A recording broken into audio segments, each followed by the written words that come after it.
Hello viewers, welcome to PP spicy kitchen. আজ আমি share করব এঁচোড় চিংড়ির রেসিপি। এঁচোড়কে বলা হয় গাছ পাঁঠা, তাই ঠিকঠাকভাবে রান্না করতে পারলে পাঁঠার মাংসের স্বাদকেও হার মানায় এই এঁচোড়। দারুণ স্বাদের এই এঁচোড়ের রেসিপি কিভাবে বানাতে হয় সেটাই আজ শেয়ার করব তোমাদের সাথে। তো চলো রেসিপিটা শুরু করা যাক। এখানে আমি একটা এঁচোড় কেটে নিয়েছি গাছে থেকে। ছোট অবস্থায় থাকা কাঁঠালকেই বলা হয় এঁচোড়। এবার এটাকে কেটে নেব। তো এঁচোড়টাকে এরকম সাইজ করে কেটে নিয়েছি, আর সঙ্গে কেটে নিয়েছি দুটো আলু এরকম বড় বড় সাইজ করে। প্রথমত এঁচোড় আর আলুটাকে একটু ভাপিয়ে নেব। তার জন্য প্রেসার কুকারের মধ্যে খানিকটা জল দিয়ে জলের মধ্যে এঁচোড়গুলো দিয়ে দেব।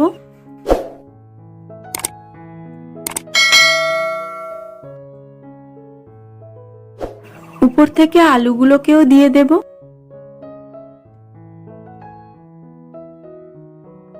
জলটা একটু কম হয়েছে, আরো একটু জল দিয়ে দেব।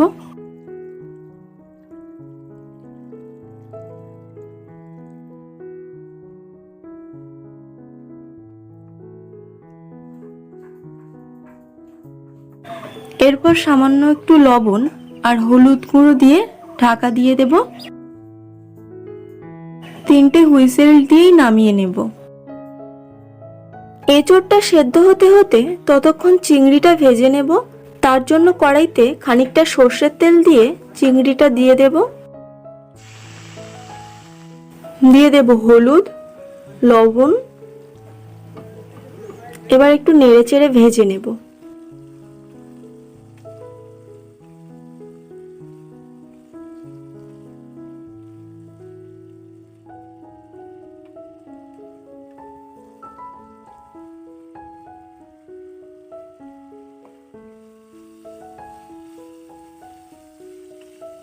চিংড়িটাকে এরকম ভাবে ভেজে তুলে নেব।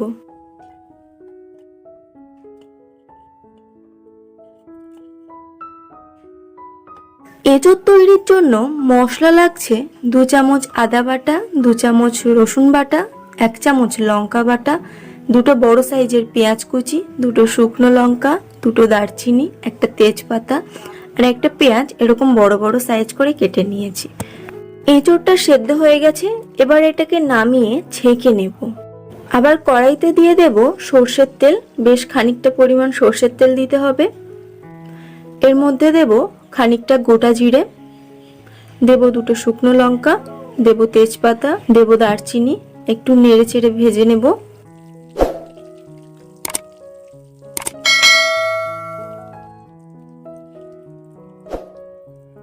এর মধ্যে দেব রসুন বাটা, দিয়ে দেব পেঁয়াজ কুচি। এবার এই মশলাটাকে একটু ভেজে নেব।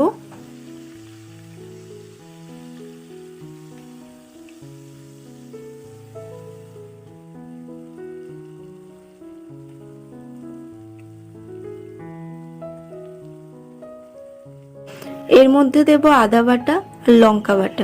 আবারও একটু নেড়েচেড়ে ভেজে নেব।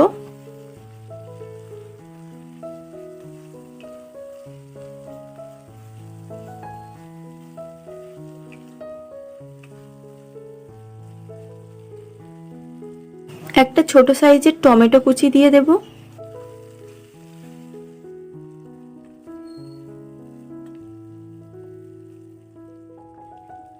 দিয়ে দেব হলুদ, দেব খানিকটা লঙ্কার গুঁড়ো, দেব স্বাদ মতো লবণ। মশলাটাকে একটু কষিয়ে নেব। মশলাটা থেকে যখন তেল ছেড়ে আসবে এরকম ভাবে, তখন সেদ্ধ করে রাখা এঁচোড়টা দিয়ে দেব।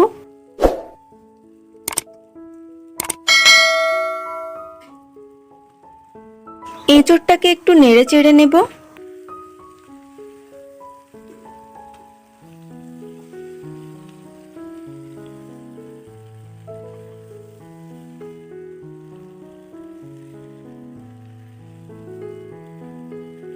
এবার সেদ্ধ করে রাখা আলুটাও দিয়ে দেব। এঁচোড় আর আলুটাকে ভালো করে কষিয়ে নেব।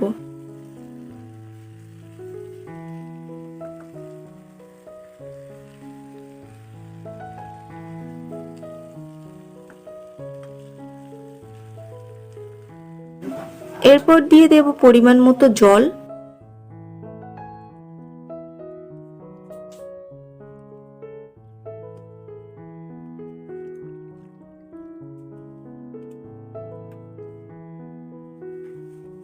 এবার ঢাকনা দিয়ে একটু ফুটিয়ে নেব। ঢাকনা খুলে যখন ফুটে আসবে তখন একটু নেড়ে দেব।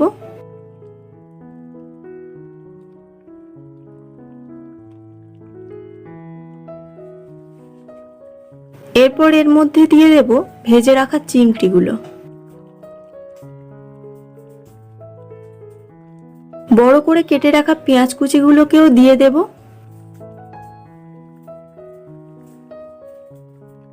এবার ঢাকনা দিয়ে রান্না করে নেব। এঁচোড় আলুগুলো ভালো করেই সেদ্ধ হয়ে গেছে, তরকারিটা প্রায় শেষের দিকে।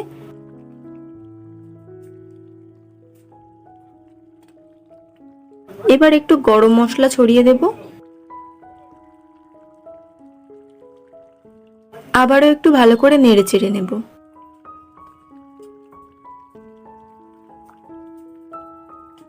তো রেডি আমার এঁচোড় চিংড়ির রেসিপি।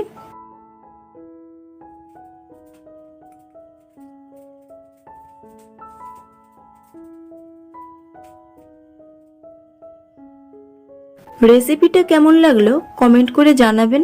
ভালো লাগলে একটা লাইক, আর আমার চ্যানেলে যারা নতুন তাদের কাছে অনুরোধ চ্যানেলটিকে সাবস্ক্রাইব করার। সবাই ভালো থাকবেন, আবার ফিরবো নতুন কোনো রেসিপির ভিডিও নিয়ে।